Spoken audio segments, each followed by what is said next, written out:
시작교회 주일 예배 오신 여러분 환영합니다. 저희 말씀 같이 읽고 예배 시작하겠습니다. 네, 함께 보고 싶은 말씀은요, 시편 138편입니다. 시편 138편이고요, 1절부터 3절까지입니다.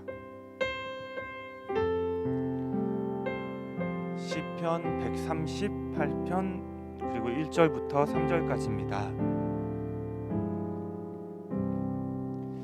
네, 길지 않으니까요, 저희가 같이 한 목소리로 1절부터 3절까지 읽어보겠습니다. 1절입니다. 시작. 내가 전심으로 주께 감사하며 신들 앞에서 주께 찬송하리이다. 내가 주의 성전을 향하여 예배하며 주의 인자하심과 성실하심으로 말미암아 주의 이름에 감사하오리니 이는 주께서 주의 말씀을 주의 모든 이름보다 높게 하셨음이라. 내가 간구하는 날에 주께 응답하시고 내 영혼에 힘을 주어 나를 강하게 하셨나이다. 아멘. 이 시간 우리 같이 기도하고 예배를 시작할 텐데요, 방금 읽었던 우리 말씀을 기억하면서 하나님, 오늘 예배 가운데 우리 안에도 이런 일이 일어나길 원합니다. 우리가 간구할 때에 주께서 내 삶에 일하심을 우리가 경험하는 예배 되게 하여 주십시오.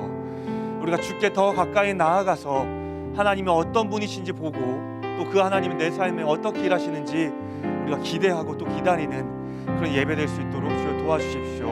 같이 이렇게 예배를 우리 같이 기도하겠습니다. 하나님, 우리에게 간구하십니다. 주가 들으실 줄을 믿습니다.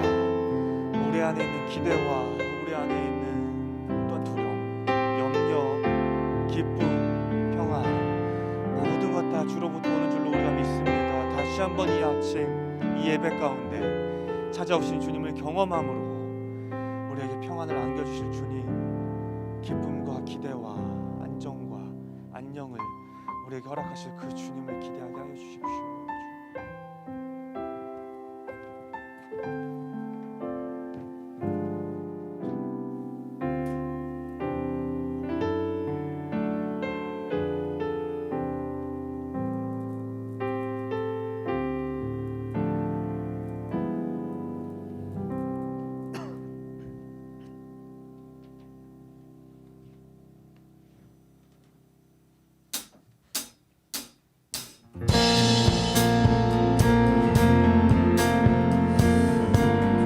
일어나서 주님을 찬양합시다.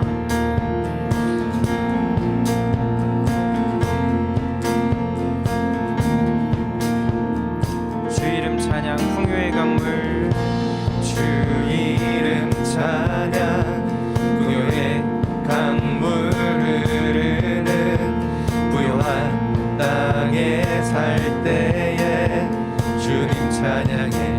주 이름 찬양 거칠은 광야와 같은 주 이름 찬양 거칠은 광야와 같은 인생길 걸어갈 때도 주님 찬양해. 모든 축복 주신 주님 찬양하리. 어두운 날이 다가와도 난 외치리.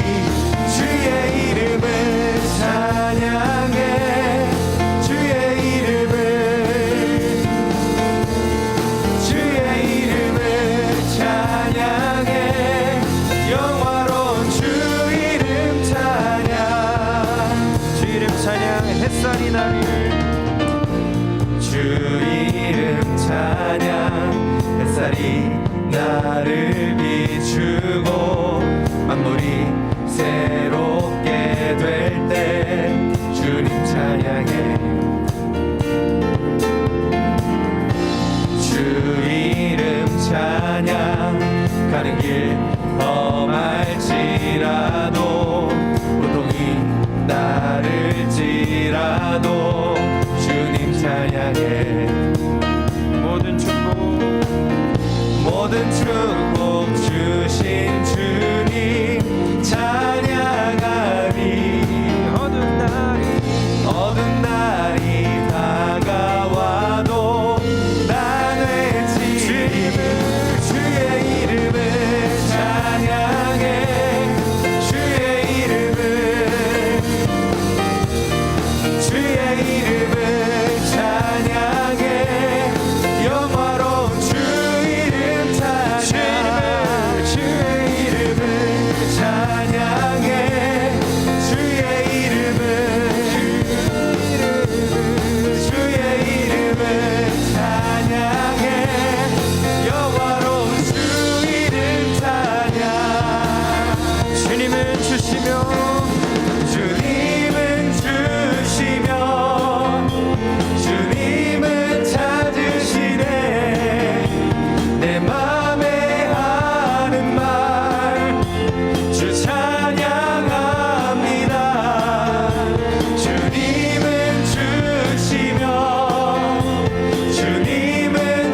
예수의 사랑이 죄의 멍에를 깼네.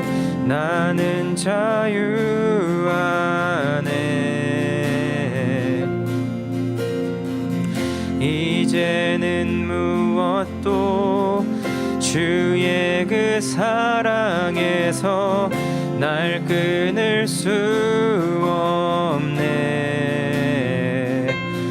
나 이제 나타날 주 영광을 보네. 아멘. 주 예수 오시옵소서. 죽음도 생명도 전사나 권세도 나를 주의 사랑에서 끊을 수 없네. 높음도 깊음도 이 세상 무엇도 나를 주의 사랑에서 끊을 수 없네.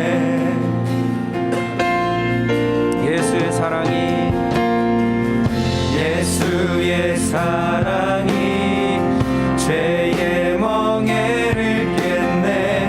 나는 자유 안에 이제는 무엇도 주의 그 사랑에서 날 끊을 수 없네. 나 이제 나타날 주 영광을 보네. 아멘. 주 예수 오시옵소서. 죽음도 생명도 전사나 권세도 나를 주의 사랑에서 끊을 수 없네.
걸어가리라 주와 함께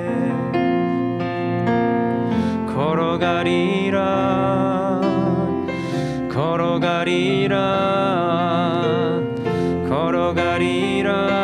주와 함께 걸어가리라 주와 함께 걸어가리라 주와 함께 걸어가리라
세상 무엇도 나를 주의 사랑에서 끊을 수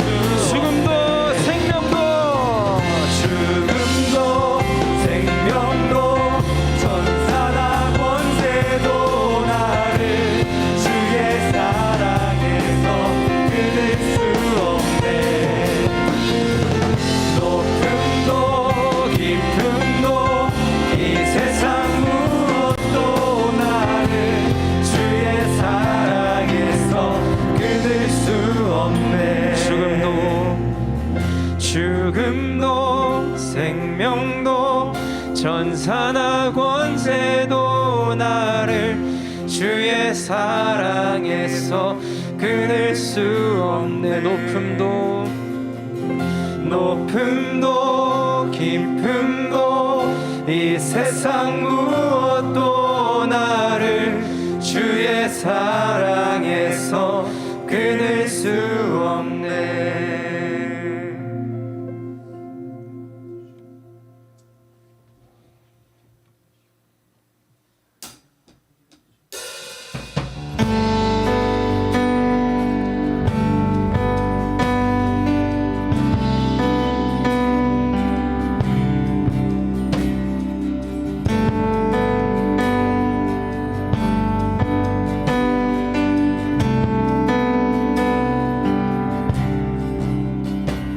주 안에 있는 나에게 딴 근심이 있으랴. 십자가 밑에 나가 내 짐을 풀었네. 그 두려움이 변하여 내 기도 되었고 전날의 한숨 변하여 내 노래 되었네. 주님을 찬송하면서 할렐루야 할렐루야. 내 앞길 멀고 험해도 나 주님만 따라가리.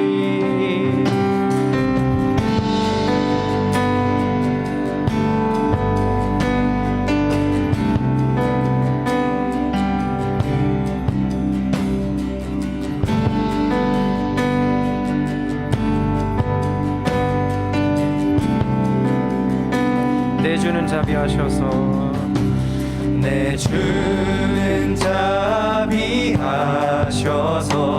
늘 함께 계시고 내 궁핍함을 아시고 늘 채워주시네. 내 주와 맺은 언약은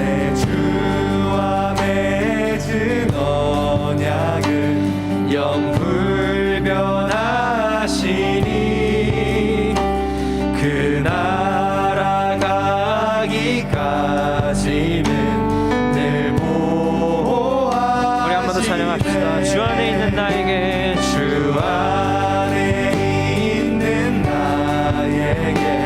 단 근심이 있으랴. 십자가 밑에 나가 내 짐을 풀었네. 그 두려움이 변하여 내 기도 되었고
사랑하는 성도 여러분, 요즘 우리 안에 있는 근심과 두려움은 어떤 것입니까?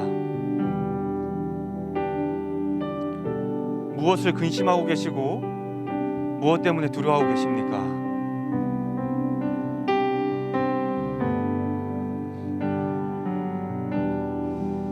하나님이 얼마나 크고 놀랍고 또 우리를 사랑하시는지 우리가 그 의미를 더 깊이 이해하게 된다면 어쩌면 지금 우리 삶에 있는 근심과 두려움은 쉬 지나갈지도 모르겠습니다.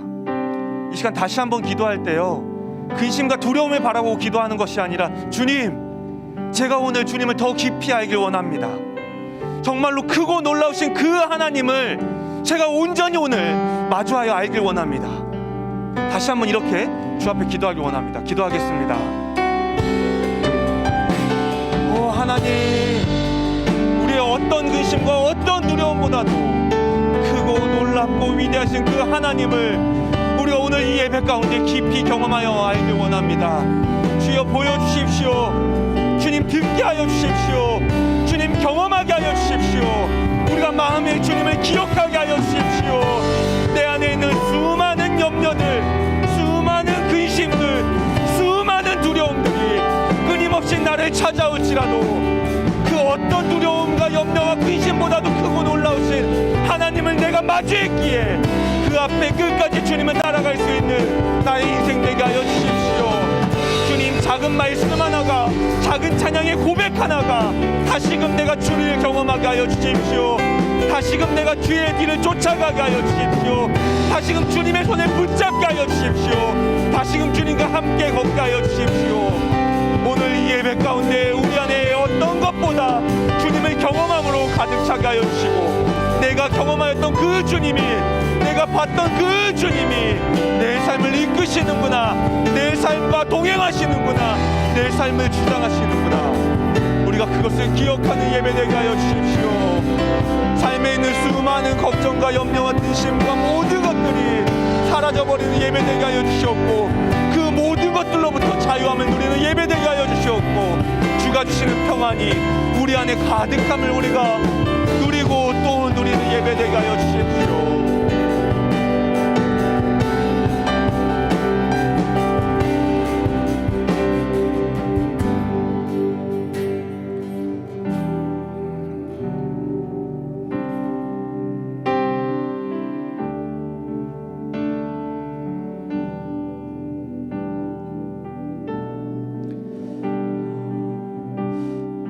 이제 보름 정도 남았습니다.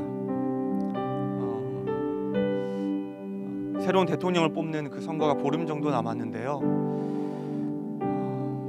우리 같이 이 시기와 이 나라를 위해 기도했으면 좋겠습니다.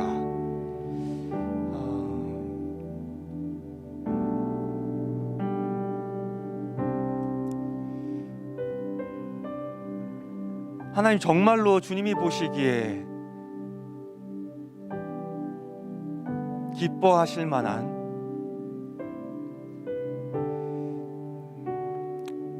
그런 사람으로 세워주시고, 또 이 시기가 첨예하게 부딪혀서 끊임없이 싸워내는 것이 아니라, 어쩌면 기대하기 어렵겠지만 그래도 이 시간을 통해서 다시 한번 이 대한민국이 조금은 더 하나 되는 그 시간 될 수 있게 해달라고 우리가 하나님 앞에 같이 이 시간 기도했으면 좋겠습니다. 기도하겠습니다. 하나님, 우리는 알지 못합니다. 또 알 수도 없고 할 수도 없습니다. 주여, 우리를 불쌍히 여겨주시고 이 나라를 기억하여 주셔서 주님이 기뻐할 만한 사람이 또 이 나라를 이끌게 하여 주시고, 이 모든 시간이 끊임없이 서로가 부딪혀 싸워내는 것이 아니라 조금씩 서로의 다름을 이해하고 또 보듬어내고 우리가 한 민족 한 나라임을 기억하는 시간 되게 하여 주십시오. 분열이 아니라 화합하게 하여 주시옵고, 투쟁이 아니라 기쁨으로 하나 되게 하여 주십시오.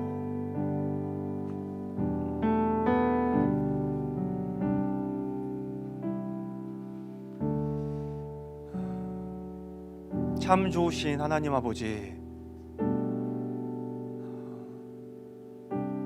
주님이 허락하신 주의 날 우리가 함께 모여 예배드리게 하심을 먼저 너무나도 감사드립니다. 이 시간 우리 모두가 깊이 또 뜨겁게 주님을 경험하는 시간 되게 하여 주시고, 그래서 우리의 삶이 조금은 경험한 주님 때문에 바뀔 수 있도록 주여 인도하여 주십시오. 이제 우리가 말씀을 듣습니다. 말씀이 우리 마음 깊이 새겨지게 하여 주셔서 내가 듣고 싶은 이야기를 듣는 것이 아니라 주님이 나에게 하시는 이야기를 듣게 하여 주시고, 다시 한번 우리가 깊이 주님을 경험하고 누리는 시간 되게 하여 주십시오. 감사드립니다. 주님, 이 모든 말씀 살아계신 예수님 이름으로 기도드렸습니다. 아멘.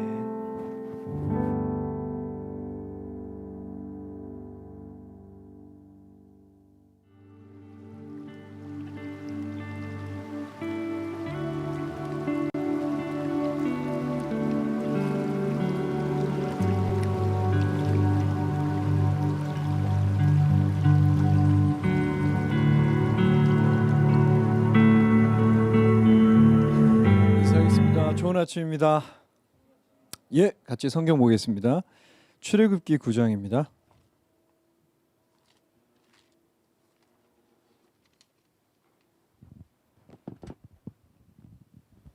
9장 8절부터 12절을 저랑 교대로 읽겠습니다.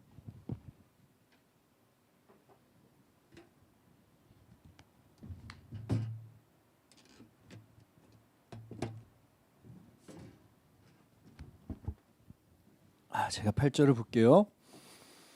여호와께서 모세와 아론에게 이르시되 너희는 화덕에 재 두 웅큼을 가지고 모세가 바로의 목전에서 하늘을 향하여 날리라.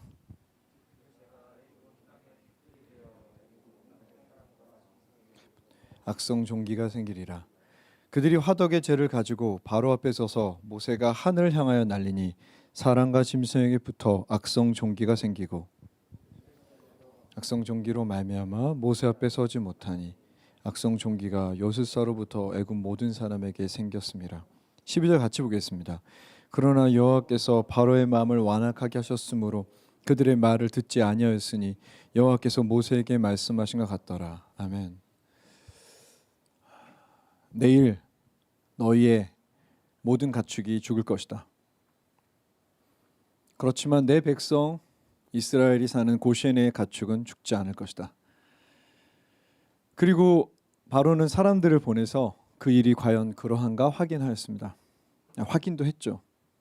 아마 이 5번째 재앙이 일어나는 이 순간까지 아마 모세를 제외하고는 하나님에 대한 정보, 하나님에 대한 지식을 가장 많이 가지고 있었던 건 아마 파라오일 거예요. 그렇지만 그는 여호와가 원하시는 내일이 아니라 자신이 원하는 내일을 보고 싶어 합니다. 어쩌면 이 5번째 재앙까지 하나님이 하셨던 건 그가 믿었던 걸 하나하나 다 파괴하시는 거였어요. 첫 번째는 나일강을 파괴하고요. 그 다음엔 개구리라든지 뭐 땅이라든지 이런 그들의 신들의 이미지를 파괴하고요. 그리고 그가 신뢰했던 요술사들을 파괴하고요. 그의 가축을 파괴합니다. 그가 꽤 믿었던 거죠. 내일을 위해 필요했다고 생각했던 것들이었습니다. 우리도 마찬가지죠. 올해가 2022년 맞습니까? 2022년 팬데믹 때문에 지금 어떻게 되는지 모르겠어요. 우리 2022년 트렌드 이런 책 보신 분 계세요? 마케팅 하시는 분들? 저도 한 1년 전, 2년 전까지 읽었던 것 같아요. 그 서울대 교수님 쓰시는 책 있잖아요. 몇천 년 트렌드. 전 보신 분 혹시 계세요? 타로트 카드, 사주팔자, 비트코인, 부동산, 주식. 우리 다 공부 열심히 하잖아요. 어떤 정보, 또 미래에 대한 지식이 물론 성공하게 할 수 있겠지만 우리가 알아야 되는 건 세상이 그렇게 인과적이지가 않다는 거예요. 그렇게 세상은 팥 심은데 팥이 나고 콩 심은데 콩이 나지 않습니다. 그래서 성도는 어쩌면 기도하죠. 그래서 때로 위험해요. 왜냐하면 이 기도는 두 가지가 있거든요. 그런데 비슷해요.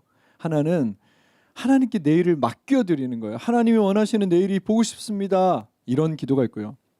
또 하나는 하나님, 내가 원하는 기도, 내가 원하는 내일이 있는데 당신을 도구로 사용하겠습니다. 라는 기도가 있어요. 어떻게 확인할까요, 이걸? 그러니까 어떻게 구별할 수 있을까요? 사실 이 주제 하나만 가지고서도 아마 한두 달은 설교할 수 있을 것 같아요. 언젠가 할 수도 있겠죠. 그런데 한 가지를 말씀드리면 아마 우리의 마음을 잘 살펴야 되지 않을까 싶습니다. 성도는 내일을 위해 기도하죠. 저도 마찬가지입니다. 특별히 씨앗교회 내일을 위해서 기도하죠. 그렇게 기도하다가 보면요, 이런 기도로 마무리하셔야 돼요. 성도라면 막 A도 좋고요, B도 좋고요, C도 좋고요, 다 좋습니다. 그런데 하나님, 하나님의 뜻이 이루어지길 원합니다. 제 내일은 하나님께 맡겨드립니다. 그런데 이게 진실하다면요, 여러분 마음속에 평안이 있지 않겠습니까? 근데 마음속에 그래도 내가 원하는 내일이어야 되는데요, 파라오와 똑같다면요, 아마 성도의 마음에도 불안과 염려로 가득 차게 될 겁니다. 어때요? 내일을 위한 기도하고 있잖아요. 여러분 마음은 어떠십니까? 지난주 포레스트 검프라는 영화에 대한 얘기를 잠깐 했는데요. 다시 한번 보세요. 정말 감동적이더라고요. 그 영화는 대조적인 두 가지 인물을 보여줘요. 포레스트 검프와 포레스트 검프의 여사친. 이 여사친은요, 뛰어난 능력을 가지고 있습니다. 좋은 대학에 갔어요. 노래도 잘해요. 그리고 자기는 이런 마을에, 조그마한 마을에 살만한 사람이 아니라고 생각해요. 자신의 내일을 바꾸기에 최선을 다해요. 유명한 사람과 함께 지내려고 하고요. 검프는요, 엄마가 두 가지만 딱 말해줬어요. 뛰어라.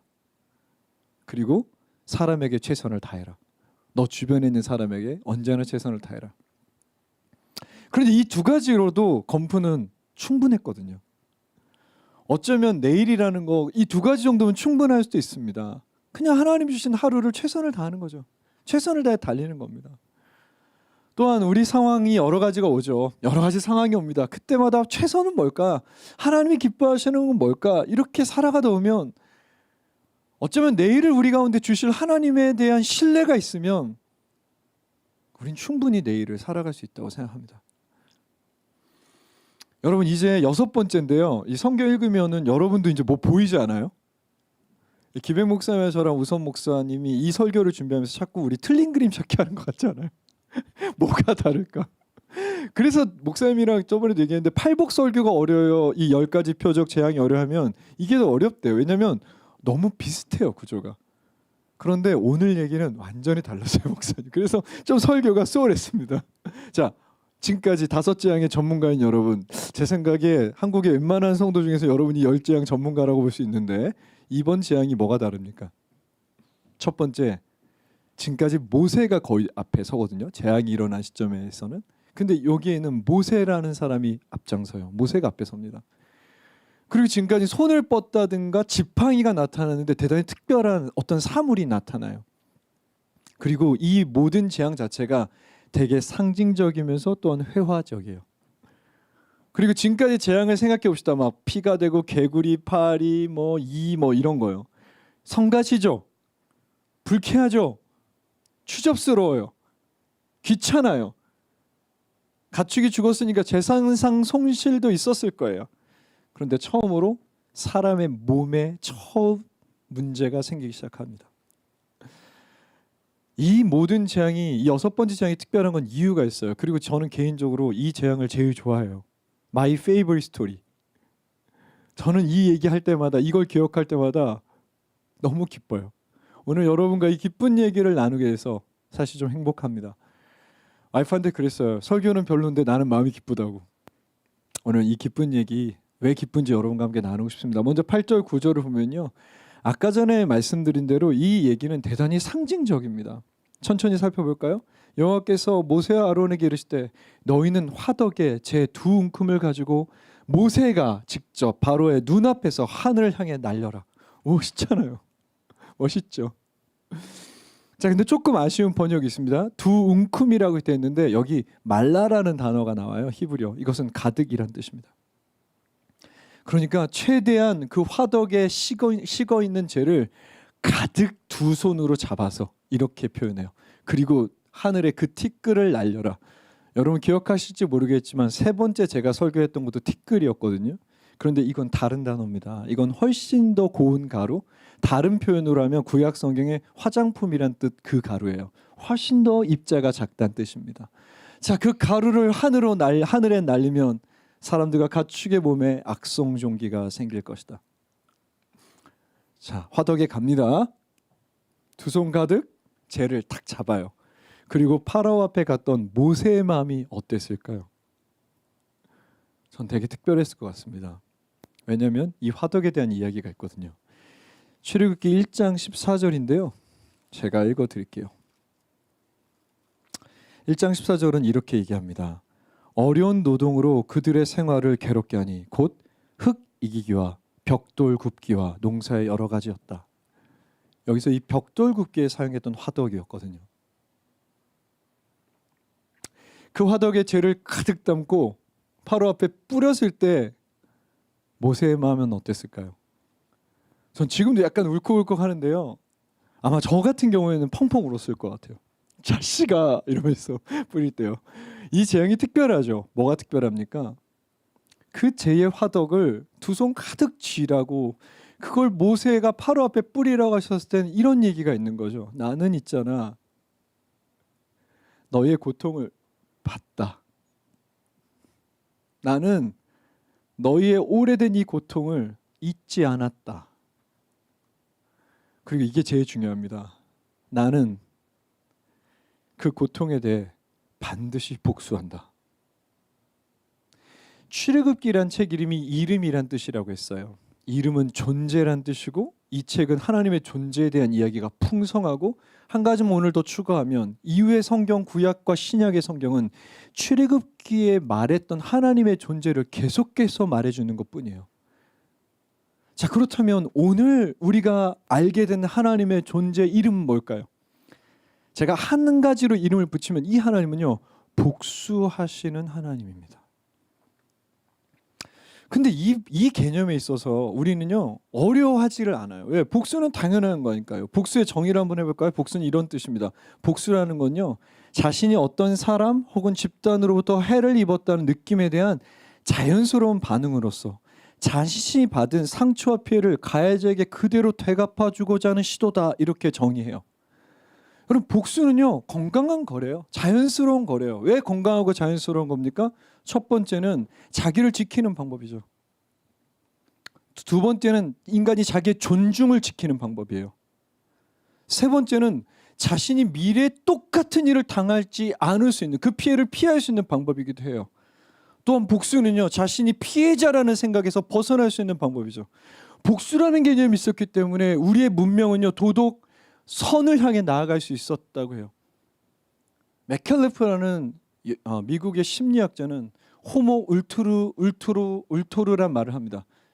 그래서 인간을 정의할 때 복수하는 인간이라고 정의하는 거죠. 그만큼 인간은 복수합니다. 복수는 자연스러운 감정이죠. 근데 이 복수하는 인간과 하나님에 대해서 우리가 좀 어색해해요. 왜 그렇습니까? 제가 얼마 전에 저희 교회 성도 몇 명이란 니체의 안티크라이스트라는 책을 스터디했습니다. 마지막 부분에 이런 얘기가 나요.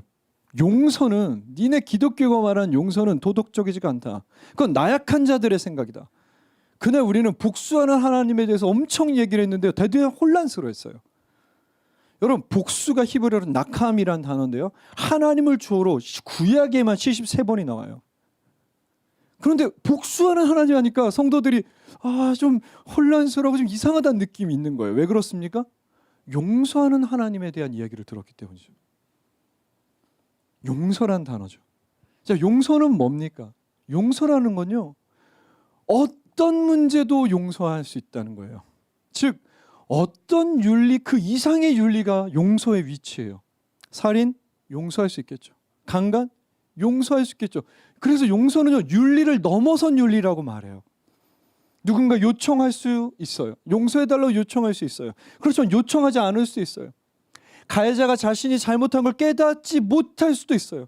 그리고 절대적으로 용서할 수 없는 사건이 있을 수도 있어요. 그렇지만 용서라는 개념은 이걸 다 덮기 때문에 용서는요 선물이라고 데리다라는 철학자가 말해요. 용서는 용서, 윤리 모든 걸 초월하는 거죠. 사실 용서라는 건 그래서 문명을 바꾸는 힘이었습니다. 왜 그렇죠? 생각해 보세요. 이 2000년 전 세상은요. 눈에는 눈, 이에는 이의 세상이에요. 폭력과 복수의 악순환이 계속 돌아가고 있었어요. 그럼 뭐 멀리서 찾을 필요도 없어요. 지금 우크라이나를 보세요. 우크라이나가 나토에 가입하고 싶어요. 그러니까 러시아는 복수해요. 벌써 전쟁이 시작됐어요. 포격이 시작됐어요. 반군 몇 명이 죽었대요. 그러면 여러분 이게 어쩔 수가 없이 점점 커져요. 우리 주변에서 일어나는 전쟁, 살인, 학살 대부분의 이유는 복수입니다. 그런데요, 교회가 용서라는 개념을 소개했습니다. 한나 아렌트란 철학자는 이렇게 말해요. 용서의 역할을 발견한 건 예수다. 어떤 철학자는 또 이렇게 말합니다. 기독교가 윤리적으로 했던 가장 큰 성취는, 가장 크게 잘한 건 용서를 윤리적 규범으로 만들어낸 것이다. 맞죠? 예수께서 용서를 선물로 주셨어요. 예수께서 유일하게 용서를 가르치셨어요. 그리고 그 용서는요, 폭력과 복수의 악순환을 해결할 수 있는 문명의 치료제가 됐어요. 그리고 깨어진 관계를 화해로 이끄는 놀라운 힘이 되었어요. 우린 이 하나님에 대해서 너무 잘 알아요. 그렇죠? 용서하시는 하나님. 이걸 너무 많이 들었어요. 복수하시는 하나님? 용서하시는 하나님? 이게 어떻게 같이 갈 수가 있습니까? 너무 대조적이죠. 그런데 하나만 더 생각해 봅시다. 우린 모든 걸 용서할 수 있습니까? 이 질문은 사실 이런 질문과 동일해요. 히터 좀 꺼줄래요? 재영? 우리는 모든 것을 용서해야만 합니까? 제가 몇 가지 자료를 찾아보다가 범죄 피해자분들의 인터뷰를 보게 됐어요. 살인은 폭력, 상해, 성폭행. 그들 대부분이 육체적으로 피해를 우선 받게 됩니다. 아리랑치기를 당한 분은 한쪽 눈을 잃어서, 시력을 잃어서 잘 걷지 못한대요.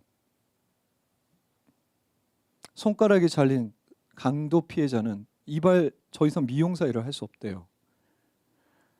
피해 상처가 남은 사람들은 너 그 상처 뭐야? 물어볼 때마다 답을 할 수 없기에 관계를 할 수가 없대요. 사람과 가까워져 있기가 어렵대요. 당연히 육체적인 피해 말고도 심리적 피해가 있을 겁니다. 여러분 다 아시다시피 PTSD가 있죠. 뭡니까? 계속 재경험한대요. 그 피해 순간으로 자기가 계속 돌아간대요. 저도 경험해봤죠. 그래서 사람들이 두려워서 피하게 돼요. 그리고 몸이 과감성, 감각이 굉장히 과격해져요. 너무 민감해져요. 그리고 계속해서 삶이 부정적이 돼요. 난 또 당할 수도 있어. 저 사람도 그럴 거야. 거기다 아예 기억을 잃는 분들이 있대요. 특별히 소아 피해자들. 6개월 정도 기억을 잃어버린 아이들이 있대요. 그리고 영원히 관계 안에 못 들어간대요. 근데 제가 봤을 때 제일 슬픈 건 영적인 피해 같아요. 권성징악을 교회에서도 절에서도 이슬람에서도 다 배웠기 때문에 내가 죄를 져서 그런 걸 거예요. 내가 그날 거기만 안 갔으면 이런 일이 없었을 거야. 끊임없이 자기를 학대하는 것들. 이게 잘 안 없어진대요. 만약에 여러분이 이런 범죄 피해자면, 여러분이 사랑하는 가족, 자녀가, 혹은 여러분이 사랑하는 친구가 이런 피해자면 여러분 용서할 수 있겠습니까? 아니, 용서해야만 하나요? 그런데 만약에 이 정도의 피해가요, 대단히 큰 방식으로 국가적으로 장기간에 이루어지면 어떻게 되죠? 그게 아우슈비츠입니다. 유대인 학살이죠. 프랑스 철학자 중에 장 켈러비치라는 사람인데 그는 이렇게 질문해요. 용서하는 게 도덕적입니까? 우리가 가해자의 죄를 혹시 잊어버리지 않을까요? 우리가 피해자가 고통받았다는 걸 망각하지 않을까요? 오히려 복수하는 게 더 도덕적인 것 아닙니까? 그래서 유명한 말을 남겨요. 용서는 아우슈비츠에서 죽었다. 자, 그러면 4000년 전에 히브리 노예들은 어떻게 살고 있었을까요? 수십 년, 수백 년 동안. 지금까지 있었던 일을 생각해 볼까요? 파라오에게 있었던 일을 한번 생각해 봅시다. 하나님 파라오에게 어떻게 하십니까? 나일강을 피로 바꾸셔서 하필하는 신을 의심하게 만들어요. 개구리를 없애달라는 요청을 들어주세요. 모세를 통해서 계속 거래 같은 걸 해요. 내일 없애주면 믿을 거야? 내일 없애주면 믿을 거야? 그렇게 하나님이 파라오에게 계속해서 자신을 알려줘요. 파라오를 억압하지도 않고요, 강제하지도 않고요, 너무 오래 기다려요. 누구와 똑같은 방식입니까? 안타깝게도 그 설교 유튜브에 없지만 어떻게든 찾아보세요. 출애굽기 첫 번째부터 설교를 계속 듣잖아요. 이건 모세에게 했던 방식과 똑같아요. 하나님 모세를 기다렸어요. 하나님 모세에게 자신을 알려주셨어요. 끊임없이 모세를 사랑하셨어요. 똑같아요. 왜 이렇게 파라오한테 하신 겁니까? 그러면 모세에게 했던 것과 똑같으면 그의 목적은요, 자신을 알려주시는 거예요. 누구한테? 파라오한테요. 왜 알려주십니까? 구원하고 싶으니까요. 파라오를 하나님이 구원하고 싶어 하니까요. 여러분이 히브리인인데요, 이 5번째까지의 재앙의 이야기를 들었으면 기분이 어땠을 것 같아요? 우와! 우리 여호와는 사랑이 많다! 그랬을 것 같아요? 저는 절대 안 그럴 것 같은데. 하나님, 우린 매일 벽돌을 굽습니다. 우린 짓기도 쉽지 않은 건물을 매일 져요, 파라오를 위해서. 우리 아이들은 얼마 전에 다 죽었습니다. 얼마 전에 지푸라기도 없어요. 지푸라기도 주지 않아서 우린 너무 큰 고통을 받아요. 하루하루가 지옥 같습니다. 그런데 왜 파라오를 기다립니까?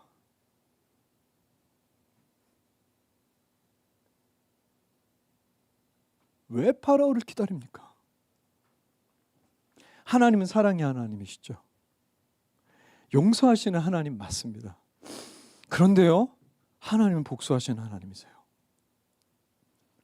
하나님은 진노하세요. 그렇지만 이집트의 신과 다른 신화에 있는 신과 진노의 방향과 목적과 모습이 달라요. 신화 속 이집트의 신들 세트메트라는데 왜 진노합니까? 재물이 별로예요. 제사를 드리는 이 사람들의 정성이 별로예요. 내가 하지 말라는 금기를 어겼어요. 그런데요, 성경 신구약 전체의 여호와 하나님의 분노는 딱 한 가지 이유입니다. 그게 뭡니까? 불의예요. 정의롭지 않다는 거예요. 자, 틸레이라는 신학자가 이 정의에 대해서 참 좋은 정의를 했더라고요. 정의는 무엇인가? 사랑의 부정을 부정하는 것이다. 누군가 사랑을 없애려고 해요. 사랑이 아무것도 아니래요. 사랑이 아무것도 아닌 거예요. 사랑이 하나님 볼 수가 없는 거죠. 가만히 계시지 않습니다. 하나님은 정의롭지 못한 것에 분노하세요. 파라오가 지금까지 살았던 삶을 생각해봐요. 태어나자마자 히브리인이라는 것 때문에 평생 벽돌 굽고 집 짓는 거 맞습니까? 그들이 벌어준 곡식과 그들이 짓고 있는 집 때문에 파라오는 너무 행복해요. 아무 문제가 없어요. 나일강에 떠내려가는 아들 시체를 봤겠죠. 그는 깜짝 놀랐어요. 오, 시체다. 그런데 아무 문제가 없어요. 그들은 매일 맞았습니다. 몸에 종기는 매일 있는 거 아니에요. 매일 맞았다고 돼 있잖아요. 감독관들한테. 파라오는 학대하고요. 그들의 몸의 상처가 파라오한테 전혀 문제가 되잖아요. 하나님이 두 손 가득 죄를 지라고 했을 때 모세가 무엇을 생각하는 겁니까? 하나님은요, 불의한 세상에서 아무런 이유 없이 고통받고 있는 사람들을 그저 보고 계시지 않습니다. 용서는 무작정 있는 게 아닙니다.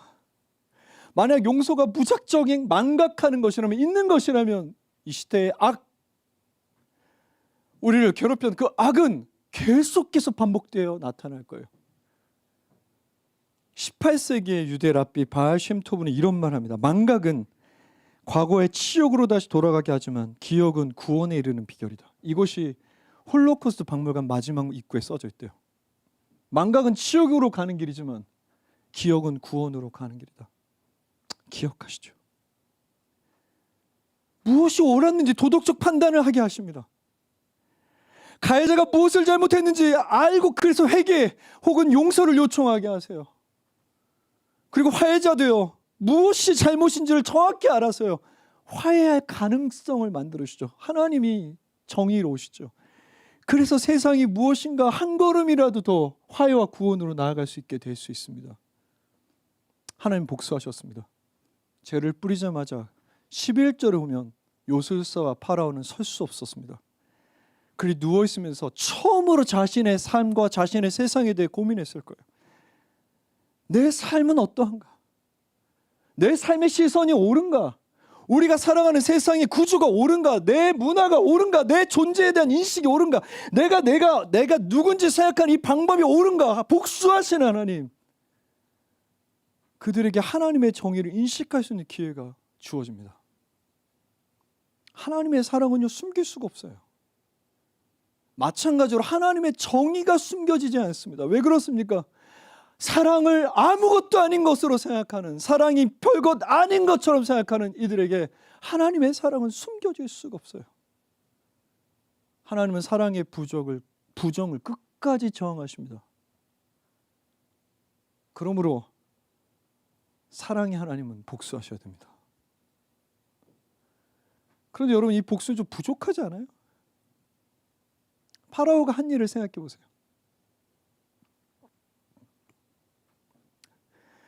애를 너무 많이 죽였잖아요. 사람들 너무 고통받게 했잖아요. 그런데 복수가 피부병이라니, 악성 종양이라니, 아마 누군가는 그렇게 외쳤을 것 같아요. 이건 너무 불충분합니다. 하나님의 복수는 부족합니다. 피부병이라니요, 비참하게 죽어야죠. 이게 뭡니까? 우리가 기다렸던 복수는 이런 게 아닙니다. 하나만 더 생각해 볼게요. 하나만 더. 히브리인들은 정의로웠을까요? 파라오와 그들이 달랐을까요? 그들은 자신의 아들이 죽는 순간에도 저항하지 않습니다. 당연히 가부장적 혹은 자신보다 약한 사람에 대한 굴림이 그들 사회에도 있었을 겁니다. 모세가 해방을 약속하고 얼마 뒤에 바로 더 힘들어졌을 때, 우리 목사님 설교하시죠. 금방 불평하기 시작합니다. 광야에 나갔을 때 뭐라고 했죠? 우리 예전에 수요일날 설교했잖아요. 뭐라고 했죠? 아, 이집트 시절이 좋았어. 파와 마늘을 먹었을 때가 좋았어 라고 헛소리 짓거려 댑니다. 히브리와 파라오가 다릅니까? 만약 하나님이 정의로운 하나님이셔서 그가 우리의 문제에 대해 복수하신다면 우리는 어떻게 될까요? 왜 우리 모두가 이 문제를 갖게 됩니까? 성경은요, 우리 배후에 악이 있다고 그래요. 영적인 악이 있대요. 그 악이요, 우리가 사는 사회와 문화 구조에 영향을 너무 많이 줘요. 그래서 우리 가운데 파라오 같은 것, 파라오 행동 계속 나타나요. 자, 하나님 복수를 시작한다 해볼까요? 그러면요, 우리 어떻게 될까요? 내가 너에게 복수하마 하면 우리는 어떻게 될까요? 아마 우리 거의 모두는 죽어야 할 겁니다. 저는 죽어야 됩니다. 저는 파라오랑 되게 똑같거든요. 근데 하나님이 사랑이셔서 모두가 파멸되는 건 정말로 원치 않으세요. 그래서 12절 읽는 거예요. 파라오가 듣지 않았다. 파라오는 여전히 돌아오지 않는다. 왜 이 얘기가 기록되어 있습니까? 돌아오길 원하시니까요. 하나님의 사랑이시니까요. 그분이 원하시는 건 우리가 우리 안에 악을 발견하는 겁니다. 사랑이 없다는 것, 사랑을 부정하고 있다는 걸 발견하는 거예요. 그리고 그 악이 동일하게 세상에, 우리가 사는 사회에 엄청 구조적으로 있다는 거예요. 그래서 마침내 하나님 원래 원하셨던 우리의 형상을 회복하는 거예요. 그분이 우리를 향했던 원래 뜻, 우리의 원래 모습을 회복하는 거예요. 하나님은 엄청나게 어려운 미션이 있습니다. 숙제가 있으시죠. 무엇입니까? 반드시 배후의 악을 처리하셔야 돼요. 그렇죠? 그리고 정의로우셔야 합니다. 우리가 행한 대로 갚으셔야 돼요. 그래 우리가 정의를 인식할 수 있어요. 하나님이 기억하시고 우리에게 갚으셔야만 우리가 무엇이 하나님의 뜻인지 구별해서 세상의 구원으로 나아갈 수가 있어요. 그런데 우리가 파멸돼서는 안 돼요. 우리 안에 하나님의 형상이 회복되어야 해요. 이걸 한 번에 할 수 있는 방법이 있습니까? 예, 여기 하나님의 지혜가 나타납니다. 그게 십자가입니다. 얼마 전에 수요일날 기백 목사님이 너무 은혜롭게 십자가 설교를 해주셨어요. 하나하나 생각해 볼까요? 십자가는 무엇입니까? 우선 육체적 고통이죠. 채찍 맞고요, 무거운 십자가 들고요, 못 박히고요, 배고프고요, 목말라요. 또 배신입니다. 맨날 따라가겠다는 제자들 다 도망가고요. 또한 조롱입니다. 수치입니다. 옷을 다 벗어야 되거든요. 렘브란트만 제대로 그렸어요. 옷을 다 벗습니다. 십자가는. 그리고 똥오줌 계속 싸야 되고요. 수치스럽습니다. 그리고 우울감도 있어요. 제자들한테 이런 얘기를 하죠. 내가 지금 마음이 아파서 죽을 것 같다. 우울하시죠. 그리고 가장 심각한 건요. 아버지, 나의 하나님, 나의 하나님 어디 계십니까? 왜 나를 버리십니까? 이 대답, 이 질문에 예수가 고립되셨고 소외당하셨고 영적인 어둠 가운데 계시다는 걸 우린 발견해요. 그리고 그는 죽습니다. 죽어요. 우린 십자가를 볼 때요. 우리가 행한 일의 결과가 뭔지를 볼 수 있어요. 그러니까 우리 머리에 뿌려질 죄가 뭔지를 볼 수 있어요. 우리 죄악의 결과가 뭔지를 마침내 인식해요. 그래서 우린 살다가요. 우리가 행했던 잘못된 일에 대해서 이 중에 하나를 경험할 때 깜짝 놀래요. 때로는 육체적, 때로는 심리적, 때로는 영적, 때로는 정신적 수치와 배신과 이거였구나. 이게 십자가구나. 근데 너무 놀라운 게 뭔지 아십니까? 우리는 그 두려움으로 살아가진 않는다는 거죠. 우리는 너무나 큰 두려움으로 살아가지 않아요. 왜 그렇습니까? 하나님이 온전하게 자신의 아들에게만 심판하신다는 걸 알기 때문이에요. 그의 온전하고 정확한 심판은 오직 하나밖에 없는 아들을 향해 있을 뿐이다.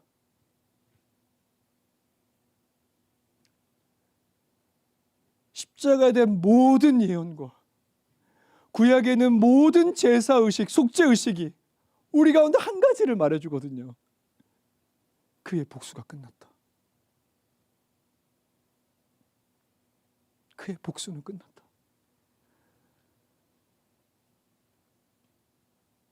여기서 끝이 아닙니다. 이 끝나버린 복수를 통해 우리한테 마침내 정의로운 방식으로 용서가 주어져요. 만약에 여러분 가운데 어떤 분이 자신의 삶의 악에 대해서 오랫동안 면밀하게 관찰했다면 아마 자신과 세상의 악을 발견했을 겁니다.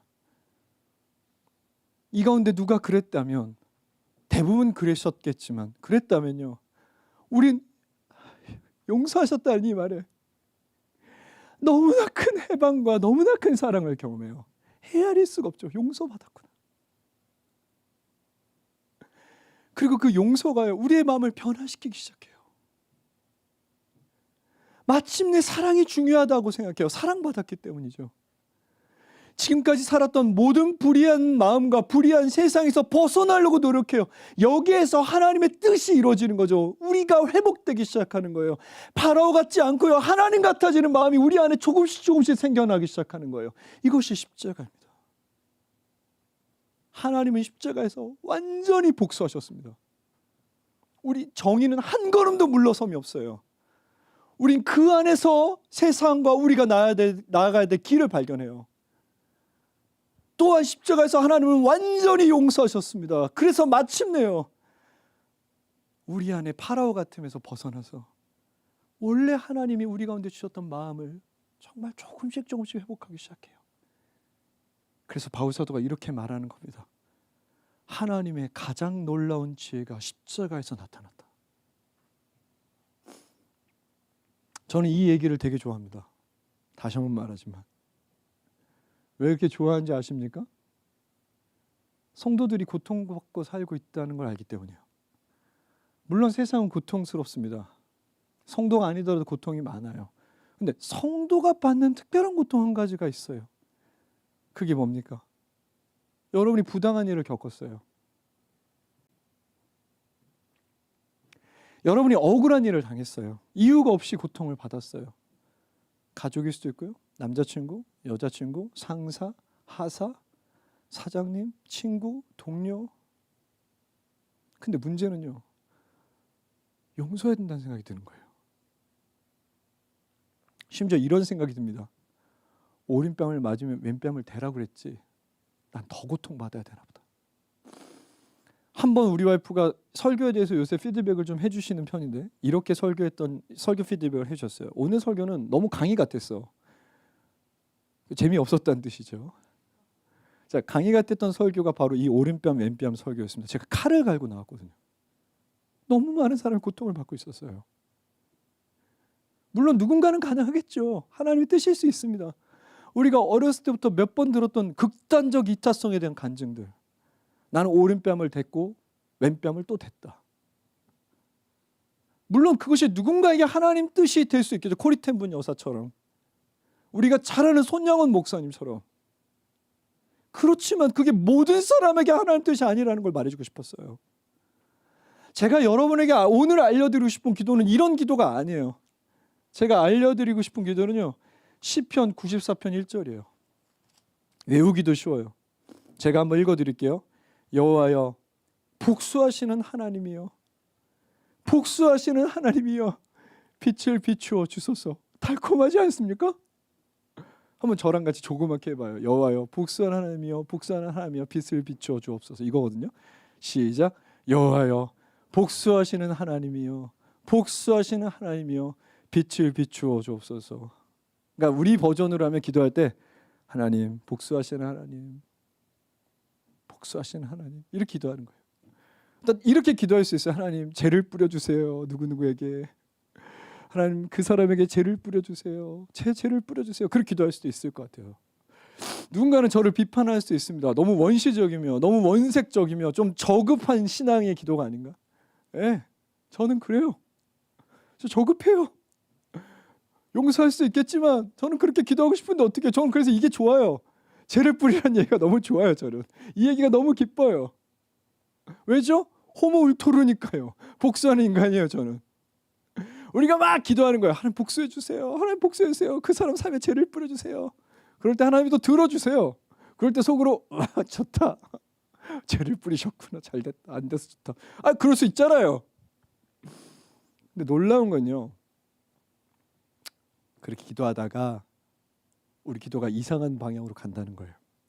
복수해 주세요. 복수해 주세요. 복수해 주세요. 그런데 갑자기 우리가 딱 십자가 앞에 서 있는 거예요.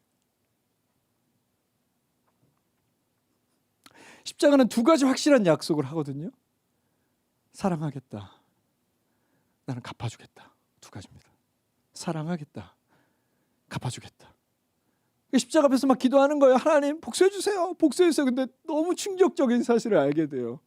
하나님이 복수하셨다는 걸. 완벽하게. 나의 가해자에 대한 복수가 끝났다는 걸 알게 돼요. 근데 더 기도하다 보면요, 구역질이 나요. 막. 이게 제 얘기예요. 여러분 안 날 수도 있어. 막 구역질이 나. 왜죠? 가해자의 악이 내 안에도 있어요. 막 토할 것 같아. 똑같은 인간이라. 그러면서 우리 둘의 용서가 끝났다는 걸 알게 돼요. 우리 둘에 대해서 완벽하게 복수하셨다는 걸 알게 돼요. 그리고 용서받았다는 걸 알게 돼요.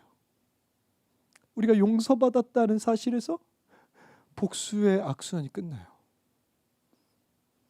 여기까지 도착하셨으면 용서하실 수도 있을 겁니다. 용서하겠습니다. 그러면 화해가 시작되겠죠. 근데 오늘은 안 하셔도 돼요. 거기까지 가지 맙시다. 오늘은 그저 죄를 뿌리는 기도만 이렇게 하나님 복수해 주세요. 죄를 뿌려주세요. 라고. 출애굽기는요, 이름들이라는 책이었다고 했습니다. 여러 가지 하나님의 모습이 나오죠. 우리와 함께 하시는, 힘이 되시는, 인도하시는, 보호하시는 능력이 있는 하나님, 내 백성 가축은 지키겠다라고 하시는 하나님, 또 기다리시는 하나님, 너무 많아요. 근데 저는 이 복수하신 하나님이 참 좋아요. 우리 좀 이따 기도할 때, 방금 이 노래하고 기도할 때 여러분도 한번 기도해 보세요. 하나님 복수해 주세요. 복수하신 하나님, 죄를 뿌려주세요. 너무 아파서 말이 안 나오면, 기억하는 게 힘들겠지만 말이 안 나오면 신음만 하셔도 돼요. 이렇게 하셔도 돼요. 중요한 건 하나님은 잊지 않으신다는 겁니다. 우리가 잊어도 그분은 못 잊어요. 안 잊습니다. 그분은 잊지 않으십니다. 그리고 반드시 갚아주실 거예요. 반드시 갚으셨습니다. 그리고 우리도 용서받을 겁니다. 같이 노래 부르겠습니다.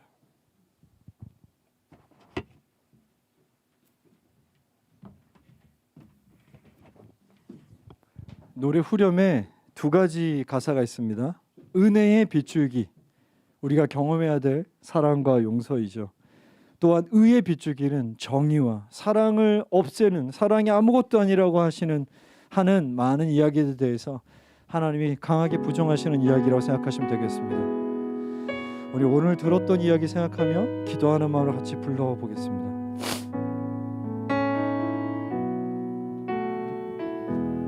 우리 함께 기도해.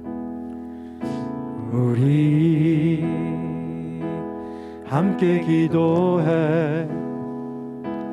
주 앞에 나와 무릎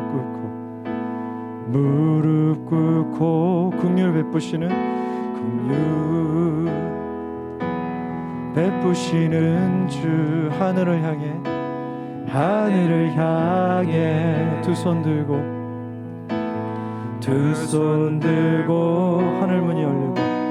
하늘 문이 열리고 은혜의 빗줄기 이 땅 가득 내리도록 마침내 주 오셔서 의의 빗줄기 우리 위에 부시도록. 다시 한번 해볼까요? 우리 함께 기도해. 주 앞에 나와 무릎 꿇고 긍휼 베푸시는 주 하늘을 향해 두 손 들고 하늘 문이 열리고 의의 빗줄기 우리 땅 가득 내리도록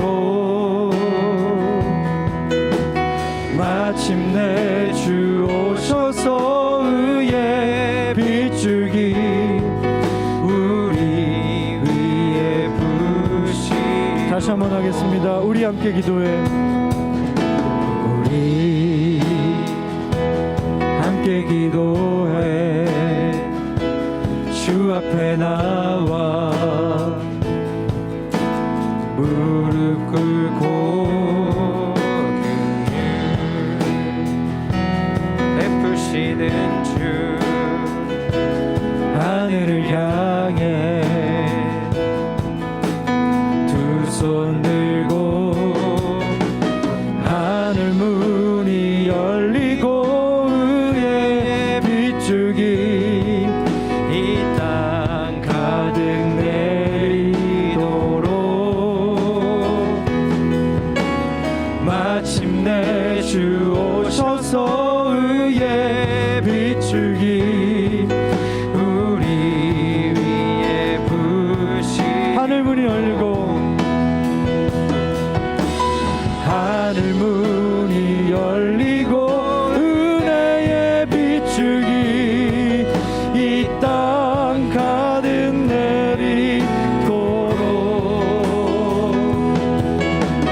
마침내 주 오셔서 의의 빗줄기 우리 위에 부시도록 하늘 문이 열리고 하늘 문이 열리고 은혜의 빗줄기 이 땅 가득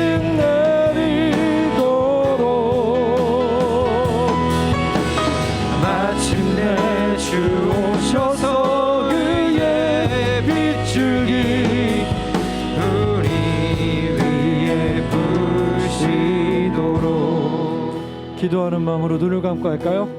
하늘 문이 열리고 은혜의 빗줄기 이 땅 가득 내리도록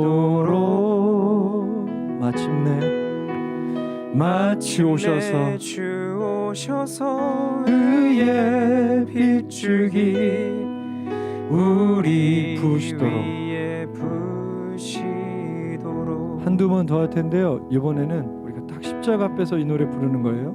십자가 앞에서 하늘을 보면서 부른다고 상상하며 해봅시다. 우리 함께 기도해. 십자가 앞에 주 앞에 나와 무릎 꿇고 언제나 긍휼 베푸시는 주. 하늘을 십자가를 향해 두 손 들고 하늘 문이 열리고 하늘 문이 열리고 은혜의 빗줄기 이 땅 가득 이 땅 가득 내리도록 기도하는 마음으로 마침내 주오 의의 빗줄기 의의 빗줄기 우리 위에 부으시도록 기도하는 마음으로 똑같이 한 번 더 하십시다. 하늘 문이 열리고 하늘 문이 열리고 은혜의 빗줄기 이 땅 가득 내리도록 마침내 주 오셔서 의의 빗줄기 우리 안에 부으시도록 우리 위에 부으시도록. 우리 아까 전에 배웠던 기도 다시 한번 해볼까요? 제가 먼저 해볼게요. 여호와여 복수하는 하나님이여 복수하는 하나님이여 빛을 비추어 주십시오. 우리 같이 한번 해봅시다. 시작. 여호와여 복수하는 하나님이여 복수하는 하나님이여 빛을 비추어 주옵소서. 우리 이 기도문을 가지고 침묵으로 혹은 소리내서 우리 깊게 기도하십시다. 기도하겠습니다. 여호와여 복수하는 하나님이여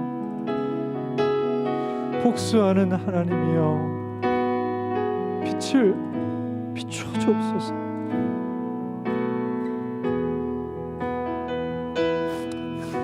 여호와여 복수하는 하나님이여 복수하는 하나님이여 빛을 비추어 주옵소서. 여호와여 복수하는 하나님이여 오 주님 우리는 언제까지 기다립니까? 오 주님 우리는 언제까지 기다립니까? 부당한 고통을 받는 성도들이 많이 있습니다. 이유 없는 고통을 받는 많은 성도들이 있습니다. 어디에도 사랑이 보이지 않고 불의와 악과 지배와 굴림이 넘쳐납니다. 오 주님 주의 나라는 언제 완벽하게 임합니까? 여호와여 복수하는 하나님이여 복수하는 하나님이여 빛을 비추어 주옵소서. 여호와여 복수하는 하나님이여 복수하는 하나님이여 빛을 비추어 주옵소서. 하나님의 바로 앞에서 죄를 뿌려주십시오. 두 손 가득 뿌려주십시오.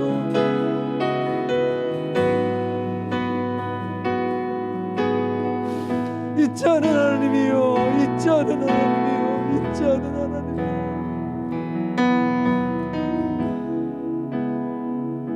여호와여 복수하는 하나님이여 복수하는 하나님이여 빛을 비추어 주옵소서.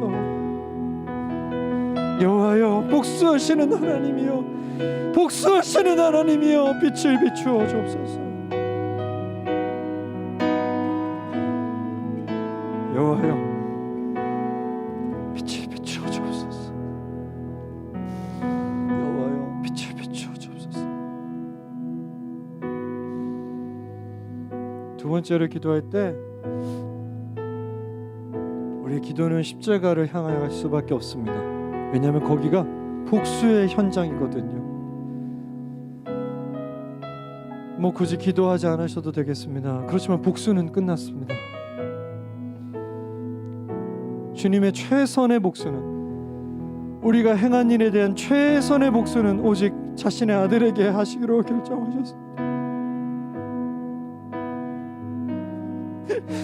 그분께 다 갚으셨습니다. 마침내 우리에게 정당한 방식으로 용서가 주어졌습니다.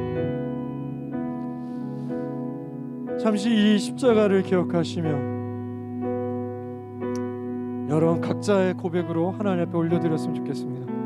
같이 기도하십시다.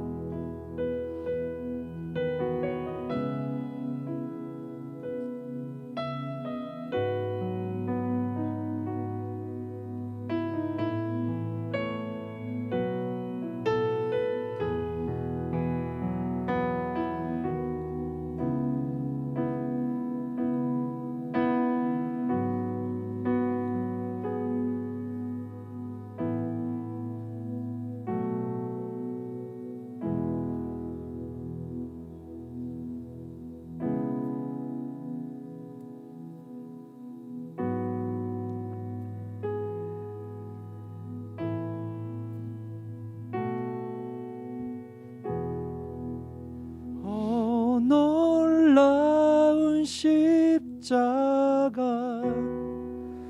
오 놀라운 십자가, 날 위해 죽으신 주인의 생명 얻네.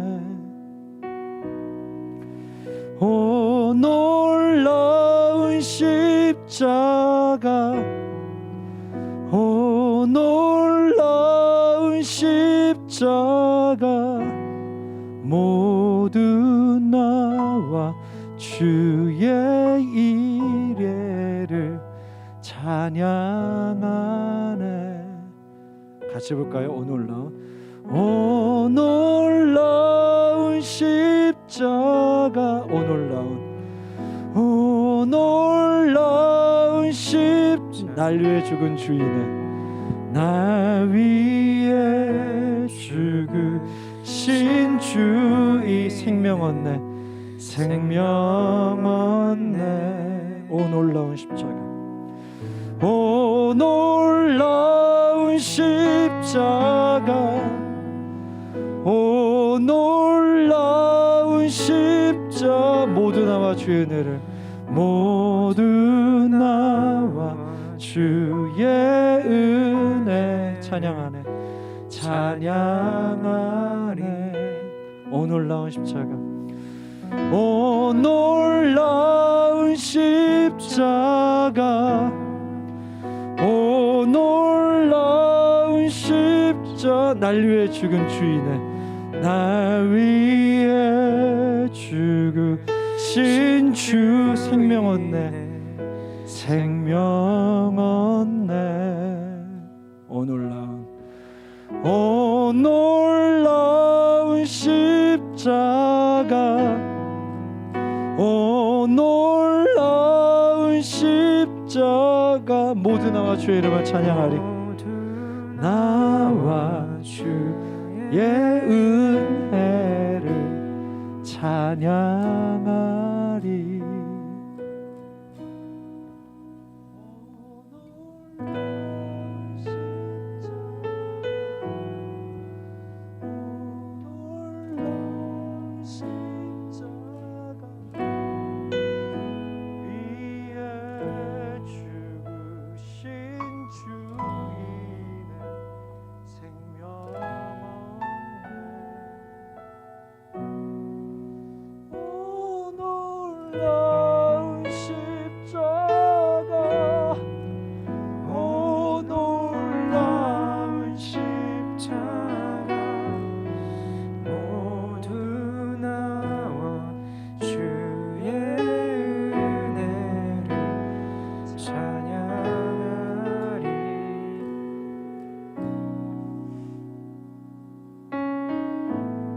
하나님, 저는 파라오 앞에서 화덕에 죄를 뿌리라고 말씀하신 하나님이 좋습니다.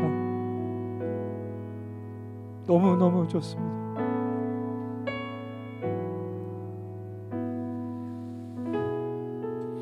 복수하시는 하나님, 사랑하는 성도들의 삶의 부당한 고통과 이유 없는 불의에 대해 주님 신원해 주십시오. 우리는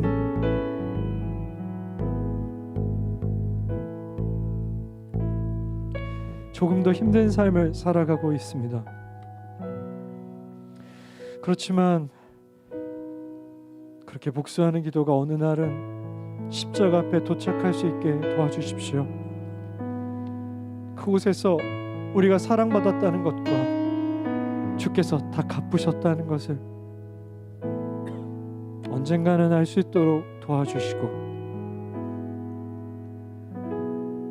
때로는 예수님처럼 용서해 주십시오, 저들은 저들의 이유를 알지 못합니다 라고 기도할 수 있게 되었으면 좋겠습니다. 또한 사랑하는 성도들 가운데 동일한 그 악을 하나님의 시선으로 보게 하시고 사랑 없음과 사랑이 아무것도 아니라고 말하는 이 시대 가운데 하나님의 마음으로 살아가게 도와주십시오. 감사합니다. 당신의 온전한 지혜를 찬양합니다. 이 모든 말씀 우리 주 예수 그리스도 이름으로 기도하였습니다. 아멘.